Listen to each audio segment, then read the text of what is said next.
அதாவது இப்போது பல பேட்டிகளை நான் பார்த்துக்கிட்டே இருந்தேன்.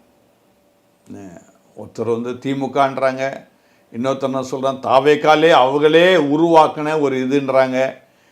இது யார் பண்ணதுன்னு சொல்லி தெரியாது. ஆனால் இது நிச்சயமாக விபத்து என்று சொல்லி என்னால் ஏற்றுக்கொள்ளவே முடியாது. அப்படியே விபத்துன்னு சொன்னாலும் அரசாங்கம் என்ன செய்தது, அல்லது அங்கே இருந்த காவல்துறையினர் என்ன பண்ணிகிட்டு இருந்தாங்க, அடுத்த கேள்வி அதுதான் நான் கேட்பேன்.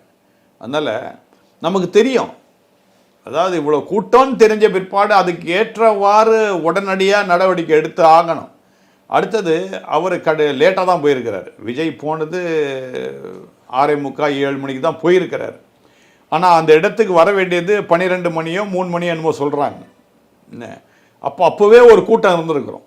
நிச்சயமாக அவருக்காக பார்ப்பதற்காக ஒரு கூட்டம் இருந்திருக்கும். அந்த கூட்டத்தை பார்த்து காவல்துறையினர் கொஞ்சம் அலர்ட் ஆகிருக்கணும்.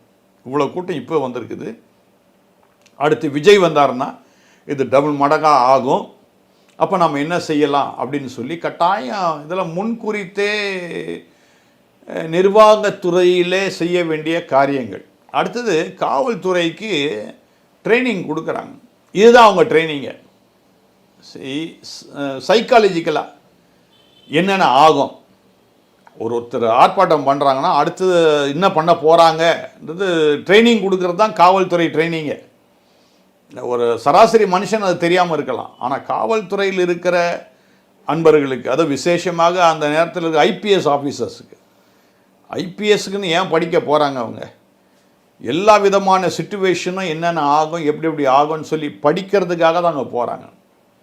இப்போ நான் ஒரு ஆன்மீக தலைவன்னா எனக்கு தெரியும் எந்த கூட்டத்தில் எப்படி பேசினா மக்களை நான் தொட முடியும், மக்களை நான் கவர முடியும் எனக்கு தெரியும். அந்த கூட்டத்தை பார்த்து அந்த கூட்டத்துக்கு ஏற்றவாறு தான் என் வேதத்திலிருந்து நான் எந்த பகுதி எடுத்து பேச நல்லா இருக்குன்னு எனக்கு தெரியும்.